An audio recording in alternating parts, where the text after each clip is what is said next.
Bonjour à tous, je m'appelle Carlo et je vous fais cette petite vidéo aujourd'hui afin de vous présenter trois montres de ma collection, trois montres vintage de la marque Casio. Et cette petite vidéo, elle va nous permettre de voir sur 3 décennies l'évolution, la tendance générale de l'évolution de cette marque. Alors on va commencer par les années 70 avec ce modèle qui porte la référence 35QR23. Alors, c'est un modèle homme, et on voit tout de suite que c'est un petit modèle. Alors, en effet, dans les années 70, on était plus sur des petites montres. Donc là, elle fait 34 mm de diamètre.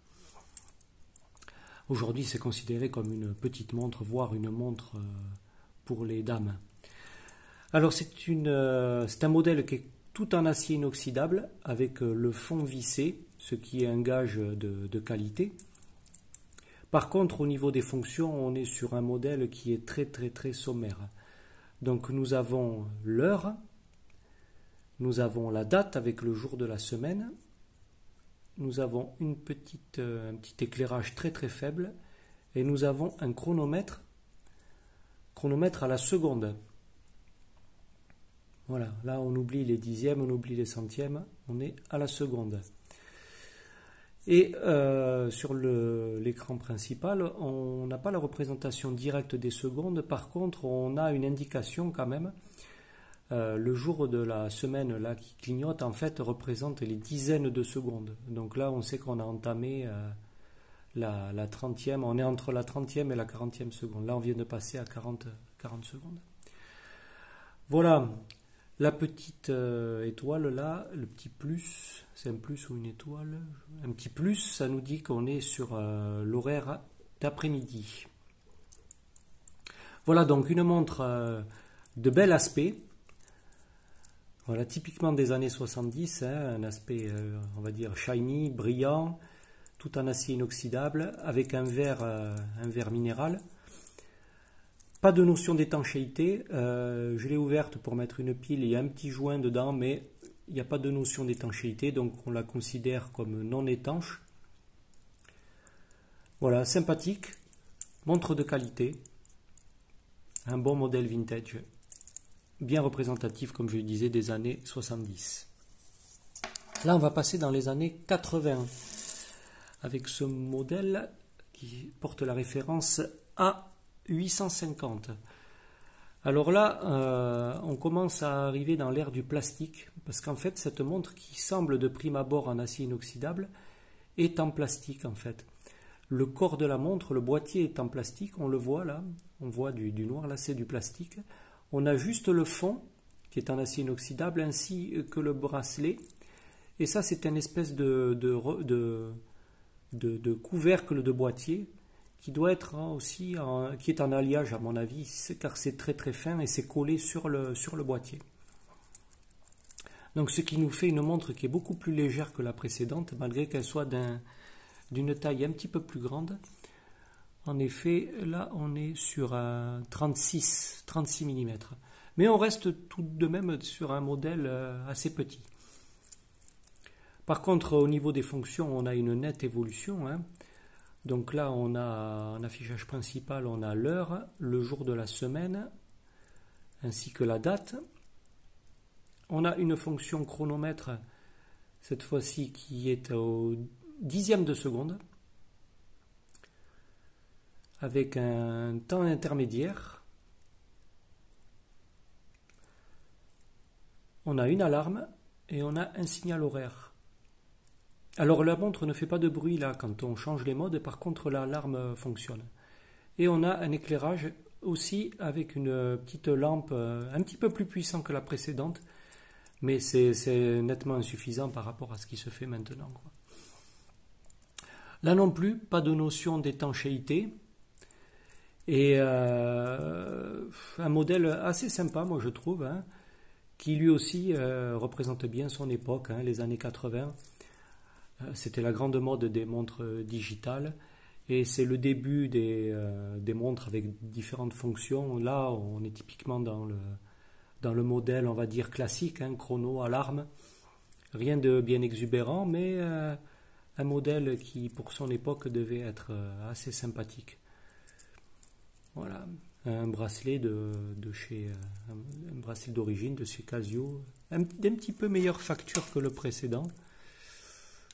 Là, on a un aspect plutôt brossé, alors que le précédent avait un aspect brillant, et on est sur le même type de fermoir à boucle déployante. Voilà, donc une évolution, on va dire, une amélioration en termes de fonction.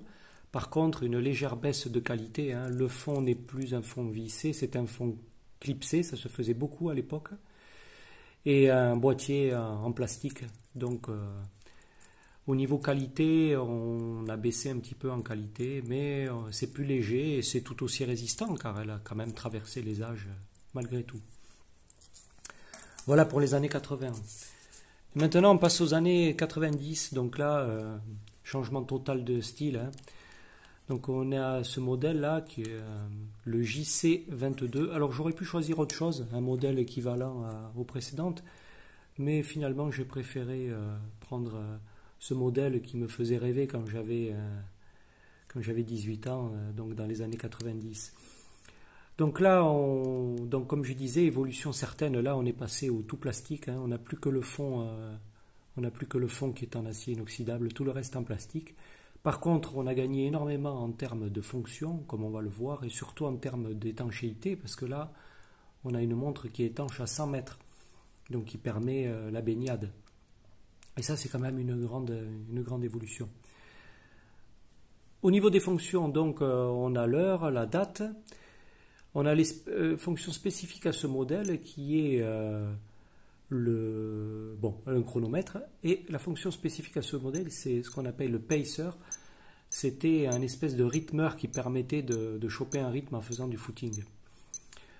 Donc ce pacer, là, il était en mode réglage. Et on l'a aussi, dès qu'on actionne le chronomètre, on a le pacer qui se met en route. Et on a le petit bonhomme là qui fait son footing là. Et ça, vraiment, franchement, dans les années 90, c'était vraiment sympa, quoi. Voilà, en termes de fonction, donc on a aussi une alarme, un compte à rebours. Ça aussi, c'était vraiment sympa dans les années 90. Moi, j'adorais ça. Je trouvais ça vraiment super classe. Voilà, ensuite on a une révolution aussi, c'est l'éclairage. Alors là, il va être peut-être un peu faible, ouais, malheureusement un peu faible parce que la pile est usée. Attendez, j'en ai une autre. Si vous m'accordez quelques secondes.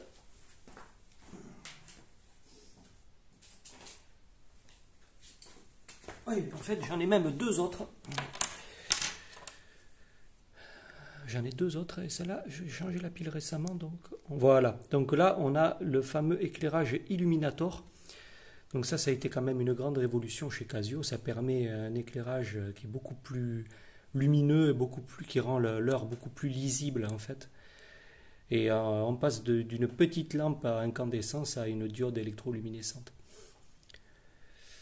Voilà, donc oui, j'ai un autre modèle encore. Ouais, j'étais amoureux de ce modèle, ça se voit. Voilà. Donc, cette vidéo, elle avait juste pour but de vous montrer un petit peu, donc déjà de vous faire découvrir trois montres qu'on ne voit pas souvent, et surtout de voir l'évolution qu'a pu prendre Casio. Alors, je parle d'évolution générale, hein, bien sûr, il y a des modèles en acier inoxydable dans les années 90, même maintenant. Voilà, mais c'était pour vous montrer un petit peu la tendance un petit peu générale qui a été de privilégier au fur et à mesure des années des matériaux moins coûteux à produire, peut-être recyclés, au détriment de la qualité générale, mais il y a eu une grande évolution en termes de fonction, hein, car lorsqu'on met côte à côte ces deux montres, on voit qu'il y a un monde qui les sépare en termes de fonction. Voilà, j'espère que cette petite vidéo vous aura intéressé. Si c'est le cas, merci de mettre un petit pouce et de vous abonner, ça ce serait vraiment super sympa. Merci beaucoup et à très vite sur la chaîne des tests de Carlo.